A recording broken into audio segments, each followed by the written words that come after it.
علیکم ورحمۃ اللہ نحمده ونصلی علی رسولہ الکریم اما بعد فاعوذ باللہ من الشیطان الرجیم بسم اللہ الرحمن الرحیم رب اشرح لی صدری رب اشرح لی صدری رب اشرح لی صدری ویسر لی امری واحلل عقدۃ من لسانی یفقهوا قولی اللہم تقبل منا صالح الاعمال وتجاوز عن سیئات اعمالنا قال تبارک وتعالی فی کلامہ المجید فاعوذ باللہ من الشیطان الرجیم بسم اللہ الرحمن الرحیم لقد کان فی قصصہم عبرۃ لأولی الالباب۔ حضرات محترم، قرآن فہمی کے حوالے سے یہ جو قصے ہیں جو اللہ نے قرآن میں ذکر کیے ہیں، ان کی بہت اہمیت ہے۔ کسی بھی ایک قصے کا سمجھ لینا، دراصل آپ یوں سمجھ لیں کہ 30 میں سے 30 پارے ہیں، ہر پارے کا کہ 4 اجزاء ہوتے ہیں، اس کو ربع، ثلث، نصف، ثلث اور پورا کرتے ہیں آگے آخر میں۔ تو کسی بھی ایک قصے کا سمجھنے کا مطلب یہ ہوتا ہے کہ تقریباً ہم نے جو قرآن مجید کا ہے وہ 5% حصہ، 4% حصہ ضرور سمجھ لیا اس میں سے۔ تو اس وجہ سے اس کو سمجھنا بہت ضروری ہوتا ہے، پھر باقی صرف ترجمہ رہ جاتا ہے، اللہ تعالیٰ کا اصل حکم جو سمجھنے کے حوالے سے وہ پورا ہو جاتا ہے۔ تو ہم یہاں تک پہنچے تھے کہ جناب نوح علیہ السلام کے بعد ایک قوم آئی جس کو قوم عاد کہا جاتا تھا۔ بڑی مضبوط اور طاقتور قوم تھی، بڑی بڑی عمارتیں ستونوں والی بنایا کرتی تھی، تکبر کیا کرتی تھی، کہتی تھی من اشد منا قوہ، ہم سے زیادہ طاقتور کون ہے۔ تو اللہ تبارک و تعالیٰ نے ہود علیہ السلام کو ان کی طرف بھیجا، وہ سمجھاتے رہے، وہ نہ سمجھے، آخر کار ان کے اوپر ہفتے سے زائد عذاب آیا، اور وہ اتنی تیز ہوا چلی کہ جس ہوا کی وجہ سے وہ زور زور سے زمینوں پہ گرے، اور اللہ فرماتے ہیں ایسے ہو گئے کررمیم کہ جیسے بسیدہ ہڈیاں ہوتی ہیں، آجاز النخل خاویہ، گرے ہوئے کھجوروں کے تنے، اور جیسے خالی تنے کا ذکر کیا، میں نے عرض کیا تھا جس کا سر اتر جائے، اور میں نے ایک مثال دی تھی کہ آپ ایک نہایت بلندی سے زمین پہ ایک تربوز پھینکے، جیسے اس کے پرخشے اڑ جاتے ہیں، وہ لمبے لمبے افراد جب تیز ہوا سے گرے تو ان کے منہوں کے پرخشے اڑ گئے اور خالی تنوں کی مانند گرے ہوئے اجسام تھے ان کے۔ اللہ تعالیٰ قرآن مجید میں فرماتے ہیں کہ وَإِلَىٰ ثَمُودَ أَخَاهُمْ صَالِحًا۔ اس کے بعد اللہ تبارک و تعالیٰ نے جو ایک قوم بھیجی، اس قوم کو قوم ثمود کہا جاتا تھا۔ وہ قوم دراصل ثمود نامی ایک آدمی اس کی نسل میں سے تھی، اور عاد کی جو قوم تھی، میں نے عرض کیا تھا کہ مکہ سے نیچے والی جو جگہ نا، جو یمن والی طرف، اس طرف رہتی تھی، اور وہاں پہ ٹیلے تھے، پہاڑ، یعنی ریت کے بڑے بڑے ٹیلے تھے، اور یہ مکہ سے اوپر ہے مدینہ، اور مدینہ سے سیدھا اوپر خیبر، تبوک اور پھر شام کا علاقہ آتا۔ تو یہ مدینہ سے اوپر کی طرف کو ان کے علاقے تھے، اور کافی طویل علاقے تھے ان کے۔ اللہ تبارک و تعالیٰ نے ان کا ذکر کیا ہے، اور یہ عاد ثانی کے نام سے مشہور ہیں، کیونکہ وہ عاد جو قوم تھی اس کے بھی آباء و اجداد جو تھے وہ ارم سے تھے، اور ان کے آباء و اجداد بھی ارم سے، اور ان کے آباء، دونوں کے آباء و اجداد سام بن نوح علیہ السلام سے۔ وہ جو بچے تھے نا کشتی میں سے افراد، تو ان میں سے کچھ یہاں پر آ کے عاد نامی بندہ، اس کی نسلیں آباد ہوئیں، اور یہ مدینہ سے اوپر والی طرف کے اوپر سمود اور اس کی نسل آباد ہو گئی۔ یہ بھی بڑی طاقتور قوم تھی، لیکن سب سے زیادہ طاقتور قوم جو تھی وہ اللہ تبارک تعالیٰ نے فرمایا وہ عاد کی قوم تھی۔ اور میں نے عرض کیا وہ کیسے ہلاک ہوئے تھے؟ تیز ہوا کی وجہ سے ہلاک ہوئے تھے، تکبر بڑا تھا۔ اب طاقت ان میں بھی بڑی تھی. اللہ تعالیٰ نے ان دونوں کا اکٹھا ذکر کرتے ہوئے فرمایا کانوا مستبصرین, دنیا کے معاملات کے اندر بڑے ہی دونوں سمجھدار تھے. لیکن اللہ فرماتے ہیں ظاہرا من الحیات الدنیا, بس یہ دنیا کے ظاہری معاملات میں تو ایسے ہی تھے. وہم عن الآخرۃ ہم غافلون, آخرت کے حوالے سے یہ غافل تھے, ان کو سمجھ نہیں تھی کہ آخرت بھی کوئی چیز ہوتی ہے. تو وہاں پر شرک بھی کرتے تھے, لیکن اللہ کو مانتے تھے, اللہ کے ساتھ شریک ٹھہراتے تھے. میں اس کا تذکرہ کرنے لگا ہوں ابھی آپ کے سامنے انشاءاللہ. اب ان کے سامنے قوم عاد ہلاک ہوئی تھی, اور انہوں نے ہلاکت کس طرح دیکھی تھی؟ ہوا تیز کے ساتھ. اور اللہ تعالیٰ نے ان کو بھی بڑی سمجھ دی تھی, اور دنیا کے معاملے میں اللہ نے خود فرمایا بڑی سمجھ تھی ان کی. تو انہوں نے ہلاک ہوئی قوم کو جب دیکھا تو انہوں نے بڑے بڑے ستونوں کی مانند نہیں بنایا. ان کی سمجھداری کا عالم یہ تھا کہ اللہ تعالیٰ فرماتے ہیں یہ دو قسم کے کام کرتے تھے. ایک تو جہاں پر زمین ہوتی نرم زمین, تو وہاں پہ اللہ تعالیٰ فرماتے ہیں من سہولہا قصوراً, اس نرم زمین کے اوپر بڑے بڑے محلات خوبصورت تعمیر کرتے تھے. اور جہاں پر کہیں وہ پہاڑی سلسلے, جیسے یہاں سے بھی آپ پنڈی کی طرف کو جائے نا, تو وہ سطح مرتبہ پٹھوہاری سلسلے ہوتے ہیں, وہ پہاڑ بہت بڑے نہیں ہوتے لیکن ہوتے پہاڑ. اللہ تعالیٰ فرماتے تنحتون من الجبال بیوتا, کہ وہ پہاڑوں کو ایسے کھود کھود کے تراش خراش کے اندر رہتے تھے. کیوں رہتے تھے؟ کیونکہ ان کو پتا تھا قوم عاد کیسے ہلاک ہوئی ہے, تیز ہوا سے ہلاک ہوئی ہے, تو پہاڑ کے اندر رہیں گے, ہوا کا وجود ہی نہیں ہوگا. دنیا کے اسباب کو اختیار کر رہا ہے. ہوا کس کے تابع ہے؟ وہ تو اللہ کے تابع ہے. اس اللہ کی مان لیتے, ہوا نہ چلتی.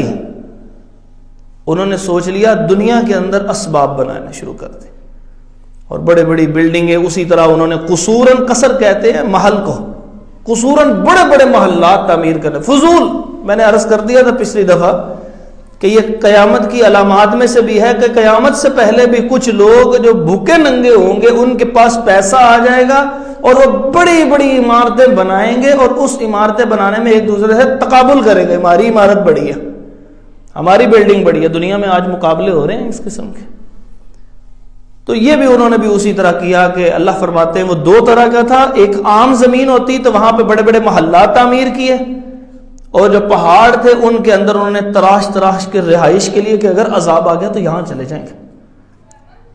اب وہ جب تعمیر ہو گئے, اللہ فرماتے ہیں فارحین, بڑے ہی ماہر کاریگر تھے, خوبصورت چیز بناتے تھے. وہ حدیث پاک صلی اللہ علیہ وسلم میں بھی آتا ہے کہ ایک مرتبہ اللہ کے نبی صلی اللہ علیہ وسلم وہاں سے صحابہ کرام رضی اللہ عنہم کے ساتھ گزرے, تو کچھ دور جو ہے وہ رک گئے. تو وہاں پہ وہ جو ایک کنواں تھا, اس کنویں سے پانی لے لیا صحابہ کرام رضی اللہ عنہم نے, اور آٹا اس سے گوندھ لیا. نبی مکرم صلی اللہ علیہ وسلم کو پتہ لگا تو اس کو بھی ضائع کروا دیا, ختم کروا دیا, اور وہاں سے کوچ کرنے کا حکم دیا.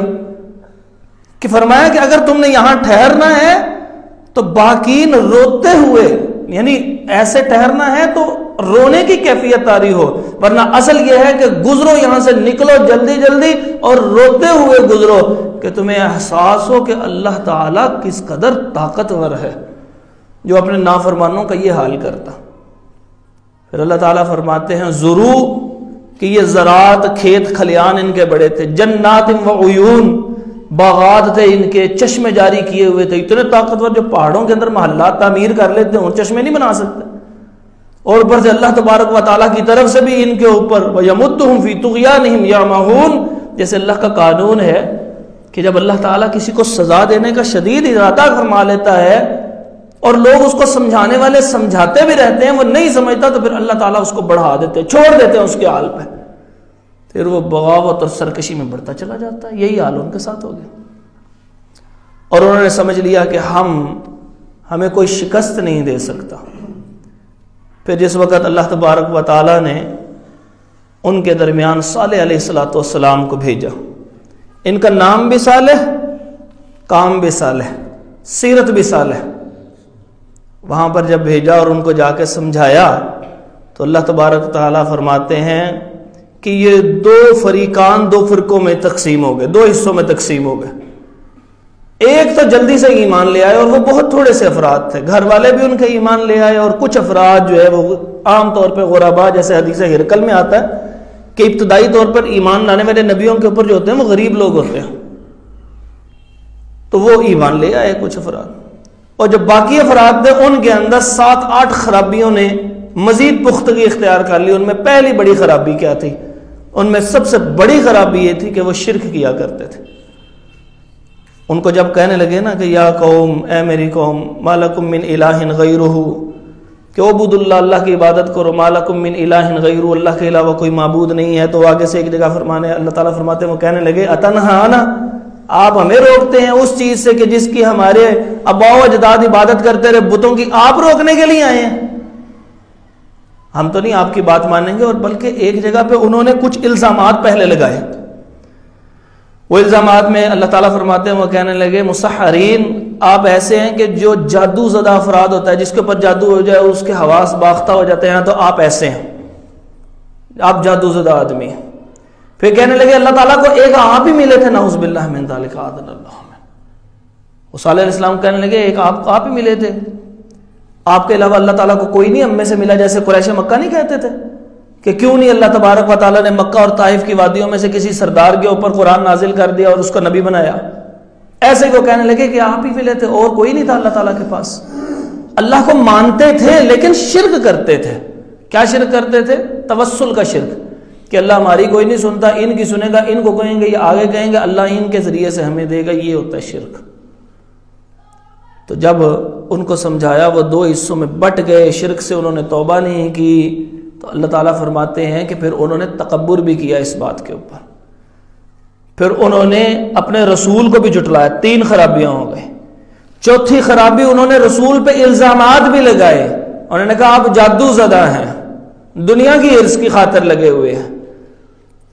5ویں خرابی اللہ تعالیٰ فرماتے ہیں کذبت ثمود و عاد بالقاریہ، وہ آخرت کو جھٹلاتے، وہ کہتے تھے آخرت کیا ہوتی ہے؟ جب مر جائیں گے، مٹی ہو جائیں گے، کون ہمیں اکٹھا کرے گا؟ آج بھی آپ یونیورسٹیز کے اندر ذرا کسی وقت دیکھنے کے لیے کہ ہماری نسلیں ہیں، مسلم امت ہے، کبھی نکلیے، جا کے دیکھیے، ایمان سے پوچھئے، ان سے جا کے حلف دے کے پوچھئے، ان میں سے بہت سارے حلف کو بھی نہیں مانتے، وہ اللہ کو ماننے تو آگے سے حلف بھی دینا۔ کسی شخص سے میں نے کہا، ایک نوجوان سے، طالب علم سے، میں نے کہا قرآن مجید کی آیت بتاؤں، کہتا میں قرآن کو مانتا نہیں، آیت کہاں سے لے کے آ گیا؟ یہ کون ہے؟ جن کی نسلیں مسلمان، یعنی مسلمان نسلوں میں سے ہیں۔ والد گرامی کیا کرتے ہیں؟ مسجد کے مؤذن ہیں، اور پہلے 5 وقت کا نہیں 6 وقت کے نمازی ہیں، اور بعد میں کیا کہتے ہیں؟ کہتے ہیں قرآن نہ بتانا مجھے، میں تو قرآن کو نہیں مانتا۔ آخرت کا انکار یہ ہمارے ہاں عام ہوتا چلا جا رہا ہے۔ کسی کو کہیں یار موت اور جو تم ویکھی جائے گی کیا مطلب؟ تمہیں ایمان نہیں ہے؟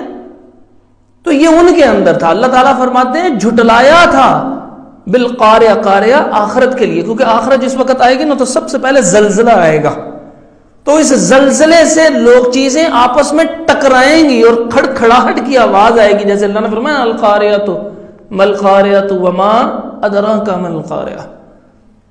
تو اس کو قاریہ سے تشبیہ دی جا رہی ہے، کس چیز سے؟ آخرت سے، کہ فرمایا وہ آخرت کو جھٹلانے والے تھے۔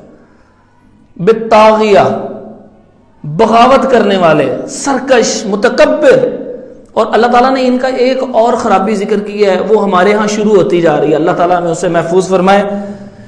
ان کی قوم میں اللہ تعالیٰ نے فرمایا کہ وہ کیا کرتے تھے، جس وقت وہ ہلاک ہو گئی تو ان کے نبی صالح علیہ السلام نے کہا تھا کہ یہ وہ قوم ہے کہ جو تبلیغ کرنے والوں کو پسند نہیں کرتی تھی، تو لا تحبون الناصحین، ان کو پسند نہیں تھے تبلیغ کرنے والے۔ کوئی بندہ نصیحت کرنے لگے کیا کہتے ہیں؟ یار اور بھی کوئی کام نہیں، تو ویلے ہوندے ہو۔ کہیں کوئی بات سمجھانے کے لیے، آپ اپنے کسی بچے کو سمجھانے کے لیے بٹھا دینا تو بعض اوقات اس کی ماں ہی اس کو کام کے لیے بھیج دے گی، اس کا چاچا تایا بابا کوئی اس کو کام کے لیے بھیج دے گا، آپ حیران ہوں گے یار میں تمہارے فائدے کے لیے کام کر رہا ہوں۔ لیکن یاد رکھیے جب انہوں نے یہ کیا تو اس وقت صالح علیہ السلام نے کیا کہا؟ ان اجری الا اللہ رب العالمین، میں نے تو اس کا اجر اللہ رب العالمین سے لینا ہے، تو تنگ نہیں پڑنا، پریشان نہیں ہونا، سمجھانا ہی سمجھانا ہے، لوگ پسند نہیں کریں گے۔ یاد رکھیے جس کو نصیحت کرنے والے کی نصیحت پسند نہ آئے اس کے اندر خرابی اسی قوم کی ہے جس کو عاد ثانی کہا جاتا ہے، جس کو سمود کہا جاتا ہے، یہ وہ نشانی ہے۔ پھر وہ آگے سے کیا کہنے لگے ہمیں کوئی نشانی ہمارے لیے لے کر آئے۔ انہوں نے کہا اچھا اگر نشانی آ گئی، اللہ تعالیٰ کا ایک اصول یاد رکھیے، سنت، جب اللہ تبارک و تعالیٰ نے کسی قوم کی طلب کے اوپر ان کو کوئی نشانی دے دی، ان کی کوئی بات مان لی نا، آیت دے دی، آیت نشانی دے دی، تو پھر اس کے بعد اگر کسی نے ذرا سے بھی اختلاف کر لیا، پھر اس کے بعد اس قوم پہ صرف عذاب آیا۔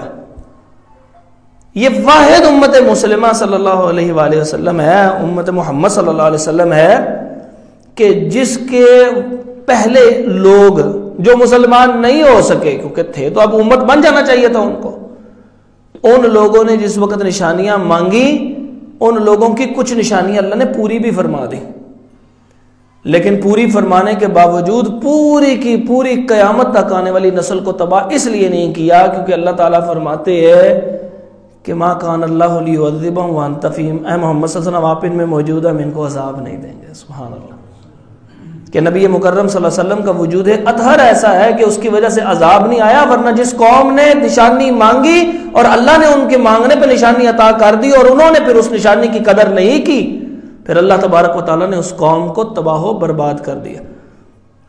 انہوں نے دو نشانیاں مانگی، انہوں نے کہا کہ کوئی فرشتہ بھیجیے، جب یہ قبول نہ ہوئی نشانی تو انہوں نے کہا اچھا پھر کوئی سچے ہیں تو کوئی اور نشانی نکال کے لے کے آئے۔ صالح علیہ السلام کہنے لگے کیا نشانی ہے؟ تو وہ حدیث میں آتا ہے، ایک صحابی کا قول ہے یہ، اور یہ جو ہمارے ہاں مشہور ہے نا وہ پہاڑ کا پھٹنا اور اندر سے اونٹنی کا نکلنا، یہ صحابی کا قول ہے۔ تو بہرحال صحابی کا قول بھی ہمارے لیے بڑا قیمتی قول ہوتا ہے، تو میں ذکر کر دیتا ہوں۔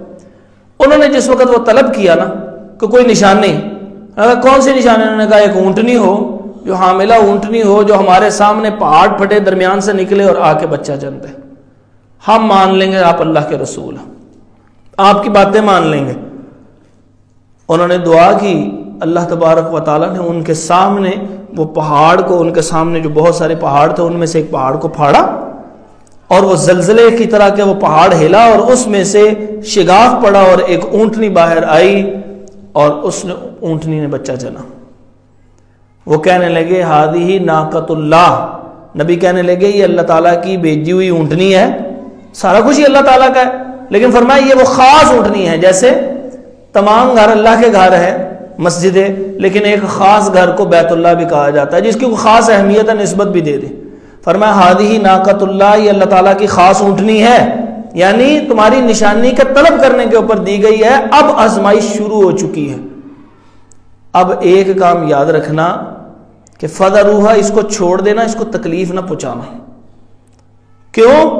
تَأْكُلْ فِي أَرْضِ اللَّهِ، اللہ تعالیٰ کی زمین پہ کھائے گی پیے گی، اور یہ پیے گی جس وقت، تو ایک یاد رکھو کہ وہ جو ایک کنواں ہے ایک دن یہ اکیلی پیے گی، تمہارے جانور نہیں پی سکیں گے۔ بس اب ایک ہی اونٹنی، وہ ابتدا میں تو مان گئے، اب وہ جب اونٹنی اس کا بچہ آتا اور وہ اس کنویں سے پانی پیتا تو ان کے جو جانور تھے، اب پورا پورا دن پیاسا رکھنا جانور کو، ان کو تکلیف ہوتی تھی، پریشان ہوتے تھے۔ تو انہوں نے کیا کیا؟ اللہ تعالیٰ فرماتے ہیں کہ ان میں 9 رہتے، 9 زیادہ فسادی بڑے برباد کرنے والے تھے، ان میں کوئی خیر نہیں تھی۔ کافروں کی 2 قسمیں ہوتی ہیں، ایک وہ ہوتی ہے جو بالکل خیر سے خالی ہوتے ہیں، ایک وہ ہوتی ہے جو کچھ دنیاوی خیر والے ہوتے ہیں، جیسے صدقہ و خیرات کرنے والے، گو اللہ ان کا صدقہ و خیرات قبول نہیں کرے گا، لیکن ان کے صدقہ و خیرات سے ان کے عذاب میں تخفیف ضرور بہرحال ہو جائے گی۔ لیکن ایک وہ ہوتے ہیں کہ جو قطعاً کسی بھی قسم کی خیر ہوتی نہیں ان کے اندر، ان میں وہ 9 افراد اللہ تعالیٰ فرماتے ہیں وہ شامل تھے۔ اور وہ 9 افراد کیا کہنے لگے؟ انہوں نے 2 پلاننگ کی۔ پہلی پلاننگ کیا کی؟ اللہ تعالیٰ فرماتے ہیں کہ انہوں نے اللہ کی قسم کھائی، اس کا مطلب وہ اللہ پہ یقین رکھتے تھے لیکن ساتھ شرک کرتے تھے۔ انہوں نے اللہ کی قسم کھائی، انہوں نے کہا چلو تینوں 9 کے 9 نکلتے ہیں، اور نکلنے کے بعد وہاں پر جاتے ہیں اور ان کے گھر جاتے ہیں، صالح علیہ السلام اور ان کے سارے خاندان کو جو ہے وہ قتل کر دیتے ہیں، شہید کر دیتے ہیں۔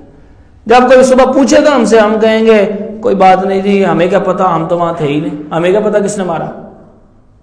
اللہ تبارک و تعالیٰ نے یہ ذکر کیا کہ ایک یہ خرابی، جب اس پہ وہ عمل نہ کر سکے، پھر انہوں نے کہا پھر جان چھڑاؤ اس اونٹنی سے، سارا دن اکیلی پیتی رہتی ہے پانی.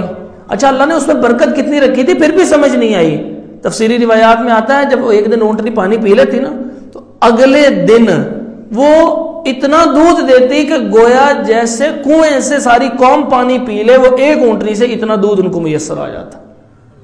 پھر بھی وہ اس کے اوپر عقل نہ لے کے، یعنی عقل نہ کی انہوں نے. اور پھر اللہ تعالیٰ فرماتے ہیں کہ انہوں نے اپنے اس سب سے زیادہ شقاوت والے آدمی کو بلایا. اِذِ انبعث أَشْقَاهَا، وہ آپ کو مشہور معروف صورت ہے کہ اس میں سے جو سب سے زیادہ بدبخت آدمی تھا وہ نکلا اور اس نے فَعَقَرُ النَّاقَةَ، اس نے اونٹنی کی وہ کونچیں ایسے کاٹ دی، ایسے پکڑ کے آگے سارے، اور اس کو قتل کر دیا. جب اس کو قتل کر دیا تو پھر آگے سے کہنے لگا فَأْتِنَا بِمَا تَعِدُنَا، جو عذاب کا وعدہ ہے نا کہ اس اونٹنی کو ہم نے کچھ کہا تو عذاب آ جائے گا اللہ کا، لے کے آؤ جلدی کرو. اور بدبختی، وہ 9 بندے، 9 میں سے ایک اور سب سے زیادہ بڑا تھا، ان کا سردار تھا، اور باقی بھی کچھ ماننے والے تھے اس کے، لیکن اس خرابی کی وجہ سے اور ساتھ عذاب طلب کر رہا. اب وہ نبی نے کیا کہا؟ اللہ تبارک و تعالیٰ فرماتے ہیں کہ ہمارے حکم سے نبی نے کہا کہ 3 دن اپنے گھروں میں ذرا ٹھہرو اور کچھ وقت کے لیے دنیا کی جو زندگی ہے نا اس کو جی لو جتنا تم جی سکتے ہو. تمتعوا حتی حین، ایک خاص وقت تک کے لیے جی لو. 3 دن ہے تمہارے پاس صرف. جب 3 دن پورے ہوئے وہ انتظار کر رہے ہیں کون سا عذاب، کہاں سے عذاب. جیسے وہ عاد کی قوم کہہ رہی تھی نا وہ دور سے آ رہا ہے ایک بادل، وہ ہم پہ بارش برسائے گا، بارش کی کمی، وہ پانی کی کمی ہے وہ دور ہو جائے گی. یہاں پہ بھی وہ کہنے لگے وہ 3 دن گزر جائیں. جب وہ 3 دن گزرے تو 3 قسم کے عذاب ان کے اوپر ہے. پہلا، جب 3 دن گزرے، رجفہ فاخذتہم الرجفہ، زمین ایسے ایسے ایسے ایسے کانپنے لگ پڑی، شدید ہل رہی ہے. ابھی چند دن پہلے زلزلہ آیا آپ نے دیکھا تو ہلکا ہلکا ہلا ہے، ہلکا سا. اللہ فرماتے فاخذتہم الرجفہ، وہ شدید ہلنے لگ پڑا. اور جب زمین ہلتی ہے تو آپ کو پتہ اس میں سے آوازیں بھی آتی ہیں، سان سان کی آوازیں آتی ہیں. اللہ تعالیٰ فرماتے ہیں فاخذتہم الصیحہ، وہ شدید آوازیں، اتنا زلزلہ تھا کہ آوازیں بھی چیخ کی مانند تھی. اور پھر ایک جگہ فرمایا صاعقہ، آسمان سے بجلی کی طرح وہ ایسے گونج نکلی، اور اتنی شدید گونج تھی، اتنی شدید گونج تھی وہ اپنے گھروں کے اندر کھڑے ہونے کے قابل نہیں رہے، وہ گرے. پھر اللہ فرماتے ہیں اس زور سے گرے کہ وہ جاسمین کے منہ ایسے ٹھا کر کے ناک ان کا زمین پہ جا کے لگا، کأن لم یغنوا فیہا. اور وہ اس زور سے جا کے لگے زمین کے اوپر، سارے کے سارے اسی ایک جھٹکے کے اندر مر گئے سارے کے سارے. فرمایا کأن لم یغنوا فیہا، وہ ایسے لگ رہے تھے کہ جیسے ہے ہی نہیں، بندہ پرندہ کوئی نہیں بچا وہاں پہ. اور پھر وہ جو بڑے بڑے انہوں نے وہ بنائے ہوئے تھے نا محلات اور پہاڑوں کے، اللہ تعالیٰ فرماتے ہیں وہ سارے کے سارے گھر بھی سارے کے سارے نیچے گر پڑے. کچھ تھوڑے تھوڑے تھوڑے تھوڑے کتبین لکم مساکنہم، اور تھوڑے تھوڑے ان کے گھروں کے نشانات باقی تھے. یہ وہی نشانات تھے جب نبی پاک صلی اللہ علیہ وسلم تبوک کی طرف جا رہے تھے نا اپنے صحابہ کے ساتھ، تو انہوں نے اشارے سے بتایا تھا کہ یہ ہے وہ گھر کہ جن کے اوپر عذاب آیا تھا، یہ ہے وہ قوم. ساری کی ساری قوم ملیاں میٹ ہو گئی. اللہ تبارک و تعالی ہمیں ان خرابیوں سے بچائے کہ جو خرابیاں اس قوم کے اندر موجود تھیں. اقول قولی ھذا استغفر اللہ لی ولکم ولجمیع المسلمین.